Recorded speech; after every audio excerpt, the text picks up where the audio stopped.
Yes, people. Welcome to UK Battle Rap News Daily. I am your host, Professor Banner, aka your mum's favourite journalist.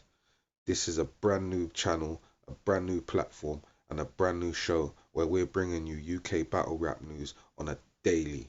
Make sure you subscribe, hit that notification bell, and stay up to date with everything that's going on in the UK Battle Rap scene. Without further ado, let's get into the first episode where we're going to be addressing the whole history and background of this Lefty versus Press One situation on Don't Flop.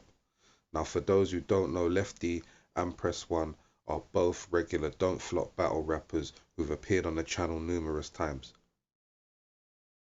After a fallout between the Don't Flop staff, Don't Flop events went on hold for a little while and began to relaunch at the end of 2019 and the beginning of 2020.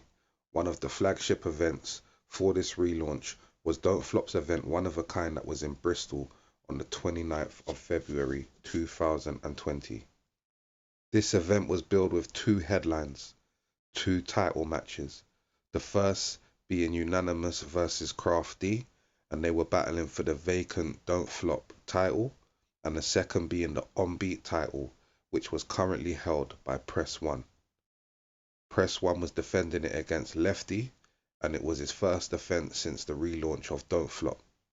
By this point, it was common knowledge that the founder and CEO of DontFlop Entertainment, had fallen out with the co-founder and long-term friend of his, Kruger. As the two Don't Flop co-owners split their separate ways, long-standing staff member and cameraman Liam Bagnall decided to split with Kruger and also go against meaning that was basically left on his own to manage Don't Flop by himself and ended up not doing events for a while with no team around him. So as you can imagine, when the relaunch happened and had started developing a team and a roster yet again, he wanted to make sure that he had people representing his brand who were there and were loyal during the times when other people had turned against him. You may not think this is relevant to the story, but if you keep listening, I'm sure you'll realize why I think it's quite relevant. The date was set, February the 29th in Bristol, Lefty versus Press One for the On Beat title at Don't Flop. The battle took place, and there wasn't that much talk about it online until shortly afterwards. On the 7th of March, approximately a week after the battle, Press One jumped on Twitter and tweeted a clip of his battle to Liam Bagnall where he mentioned him. The clip suggests that Press One was giving Liam Bagnall praise whilst also battling on Earth's platform, which is a bit cheeky to say the least. Check out the clip for yourself and read the tweet and see what he had to say.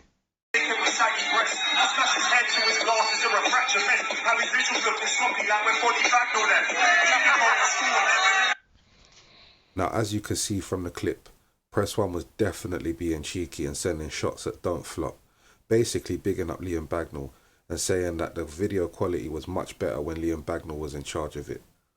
About a week later, we linked up to film the Unnecessary OT podcast, myself, Danny Jack and Sean Cray.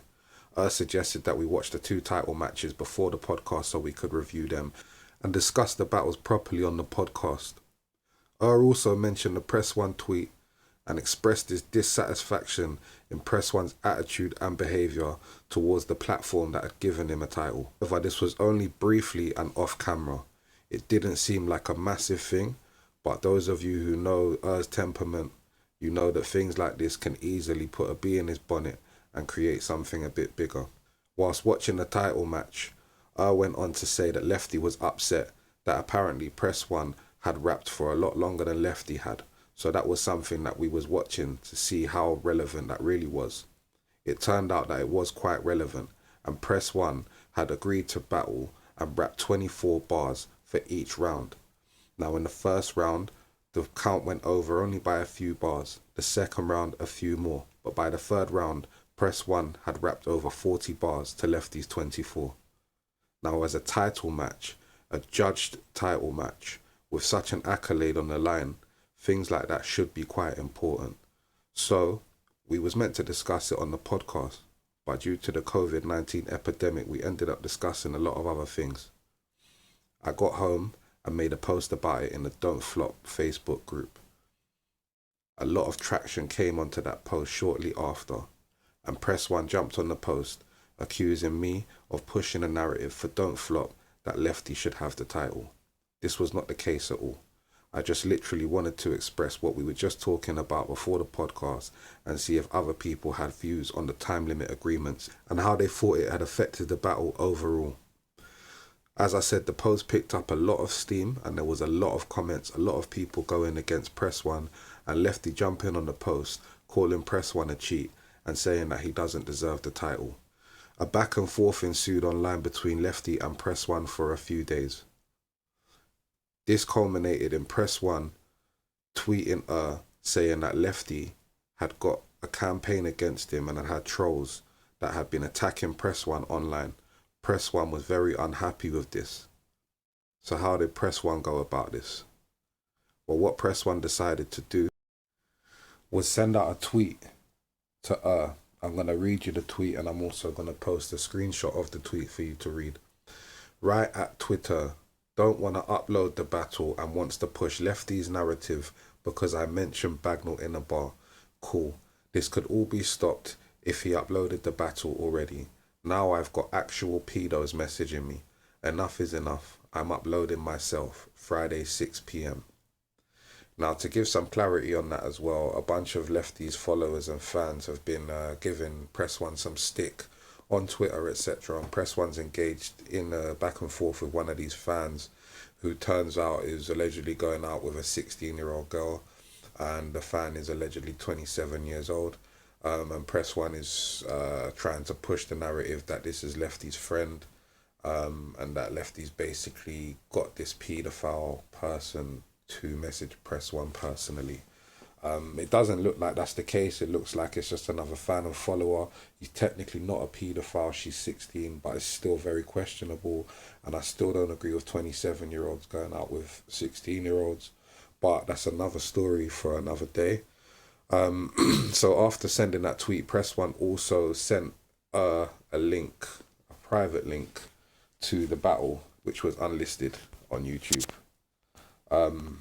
Basically saying if you don't upload it, I'm going to upload it. So I saw this as a threat and saw no other option but to upload the battle. But when he did upload the battle, he put a disclaimer in. Reading this disclaimer, Press One discovered that he was now stripped of his Don't Flop title. Here's the disclaimer for you to read. Check it out.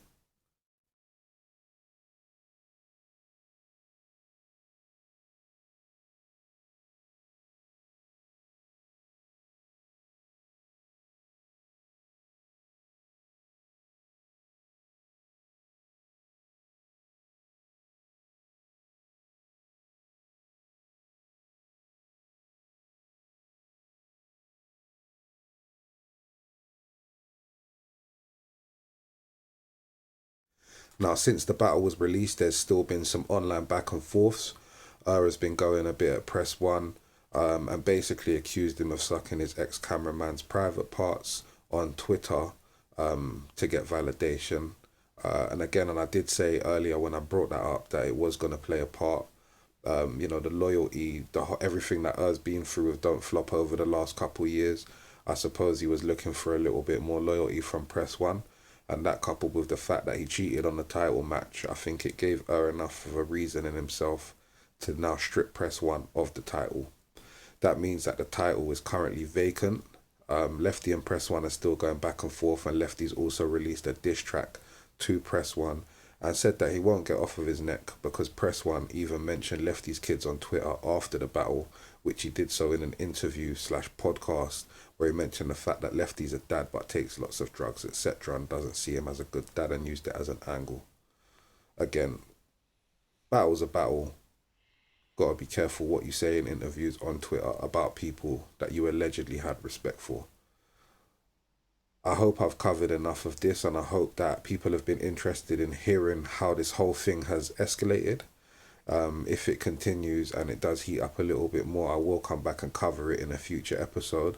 But for now, that's all from me today.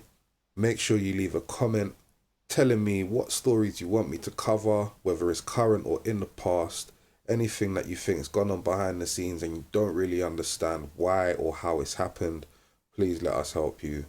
Also, please make sure to remember to hit that subscribe button, hit the notification bell, like and share the video. Peace out.